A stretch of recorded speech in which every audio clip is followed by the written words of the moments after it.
Hey everyone, let's learn support vector machine in this session. In our previous sessions, we have covered linear regression, logistic regression and decision. Support vector machine is a supervised machine learning algorithm widely used for classification as well as regression. It is very effective in high dimensional space. We have already gone through logistic regression, which is the base of support vector machine. However, support vector machine is more advanced than logistic regression. It can solve both linear as well as nonlinear classification problem. It is widely used for image classification, text classification as well as bioinformatics, the domains where we have a high dimensional space. High dimension means a huge number of features. Like logistic regression, support vector machine also finds a decision boundary between multiple classes. Let's take an example. Here we have plotted a scatter plot with two different classes. Now what will be the decision boundary? Red, blue and amber, all lines are possible decision boundaries for this classification problem. However, which one to choose? Which one is the optimal decision boundary here? Let's think about the red one first. Once we have this boundary, there could be another sample which belongs to here in the scatter plot.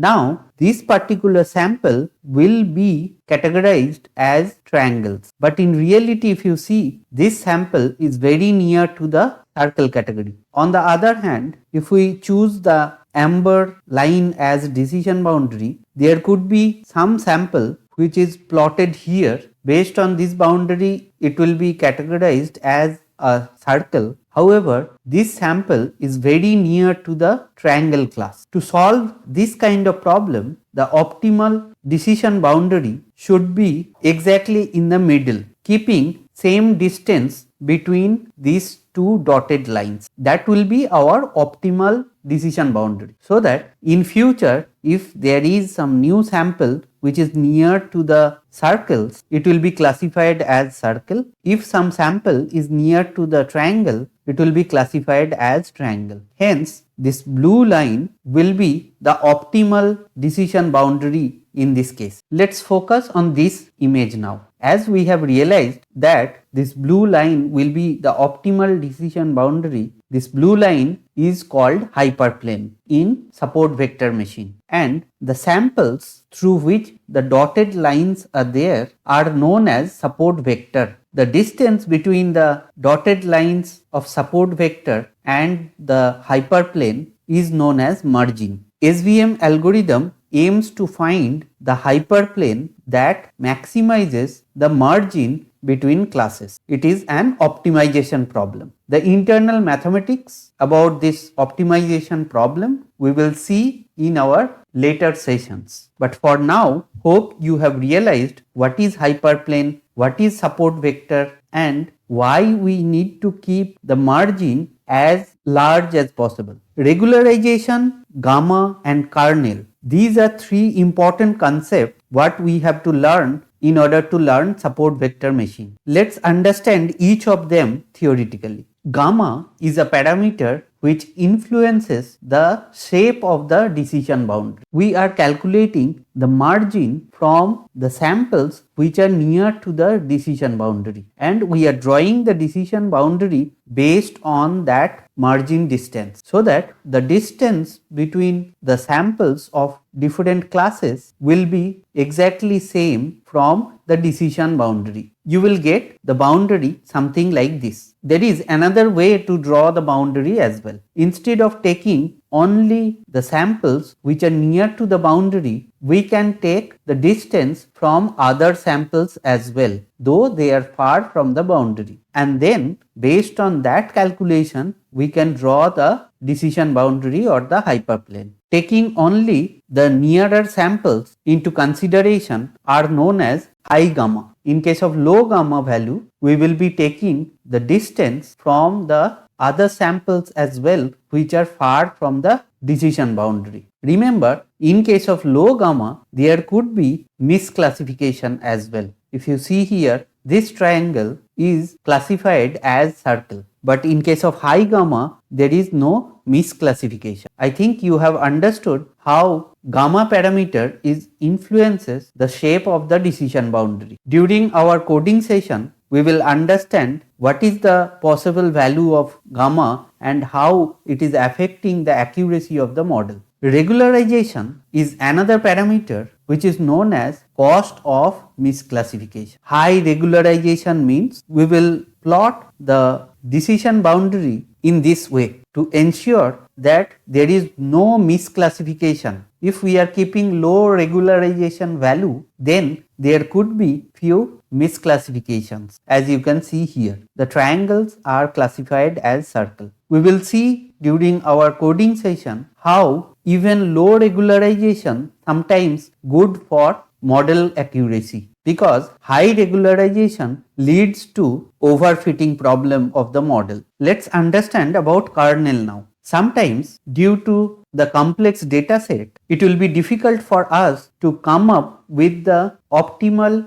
hyperplane or the decision boundary. For example, here if you see the classes are mixed up. So in such situations we use kernel. Kernels are nothing but the functions which transforms the input features into higher dimensions in order to find the appropriate hyperplane. If you see here, samples were in two-dimensional space where we had x-axis and y-axis. With the help of kernel, we have transformed this data set into a three-dimensional space, and now you can see clearly the distinction between red and green classes, and we can easily identify the decision boundary or the hyperplane. Hope you have realized what is the use of gamma, regularization and kernel parameters in support vector machine. We will discuss about the mathematics behind all these concepts in a separate session. Now let's understand how we can implement support vector machine for image classification. We will be taking few images of digits and we will classify those images based on the digits. Before we jump to the Jupyter notebook and write some code, let's understand the important methods we have in SKLearn library to implement support vector machine. Here we will be using the classifier flavor of support vector machine. In order to import support vector classifier, we have to write from sklearn.svm. SVM stands for support vector machine. Import SVC, support vector classifier. How to create a model? We can use the constructor to create the model. Here SVC takes three arguments: kernel, gamma and C. These are the important arguments of a support vector classifier. However, there are few more arguments what you can learn from the official documentation of SKLearn library. But in day out, we use only these three important arguments. In order to train the model, we have to use model.fit method, which takes the training data as its input and train the model. Once the training completes, we can use that model to predict the outcome. We can pass test data which is unknown to the model, which are not being used during the training of the model, can be set as input in order to get the prediction. To check the accuracy of the model, we know that we have to use score method here, and we will be passing x test and y test as the arguments of score method. I have created a Jupyter notebook to explore support vector machine with the help of SKLearn library. Here in this session, we will solve image classification problem with the help of support vector classifier. I have imported support vector classifier from support vector machine family of SKLearn. Along with that, I will be using some default data set what we have within SKLearn library called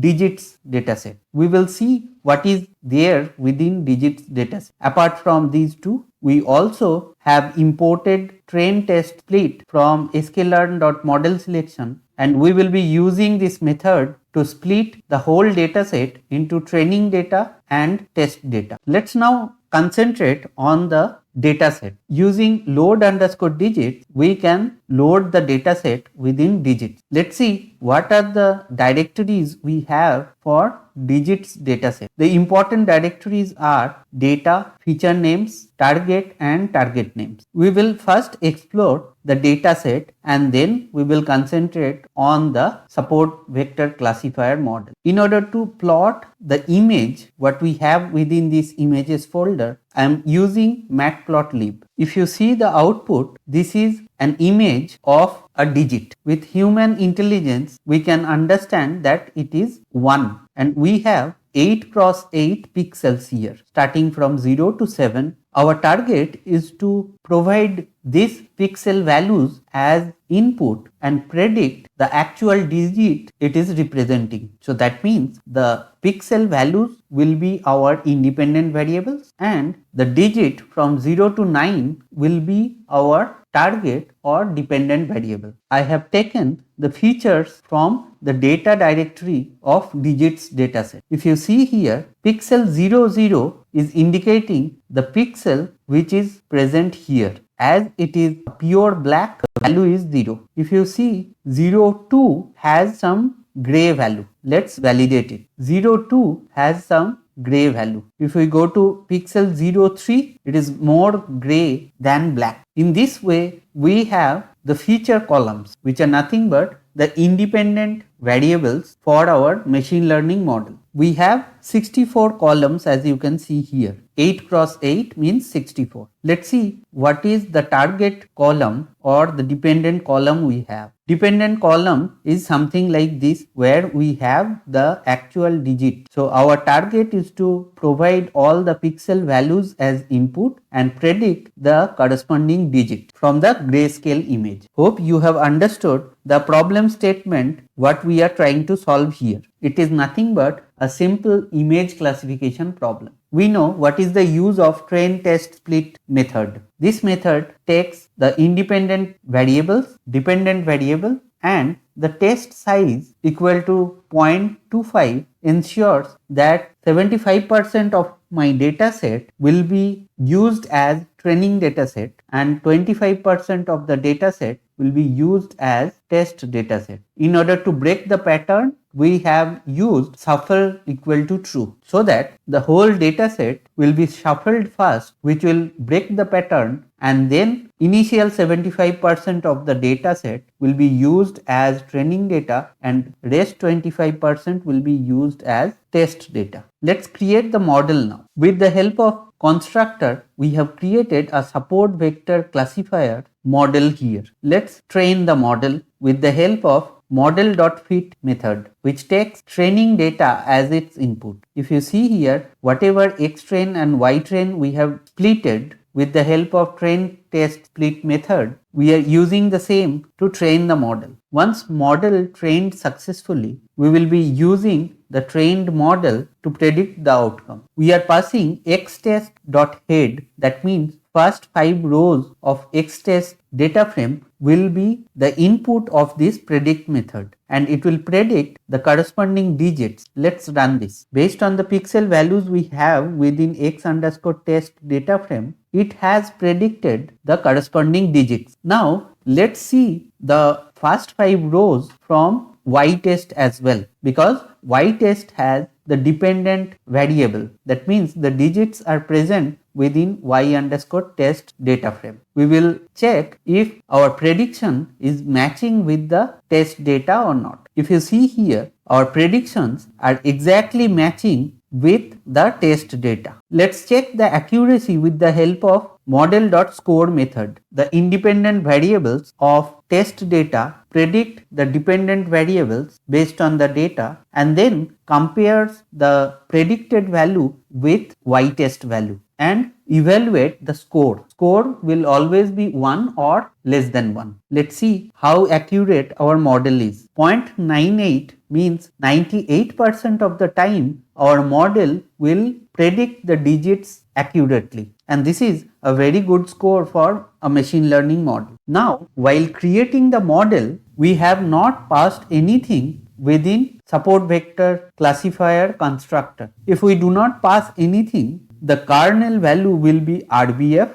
RBF is nothing but a function. The full form of RBF is radial basis function. The gamma value will be scale. We will understand what is the meaning of this scale. It has a numeric equation for scale. C is nothing but the regularization. The value of C will be 1.0 by default. However, instead of using default values, you can customize it while creating the model. This time, if you see, I have passed the kernel value as linear. Linear means your kernel function will be a linear function. I have put the gamma value as 0.1 and the value of regularization as 10. Let's create this model, train the same and check the accuracy. Last time with default values we got an accuracy of 98%. Let's check out with this kernel, gamma and regularization value what will be the accuracy of the model. If you see, when we are using linear kernel,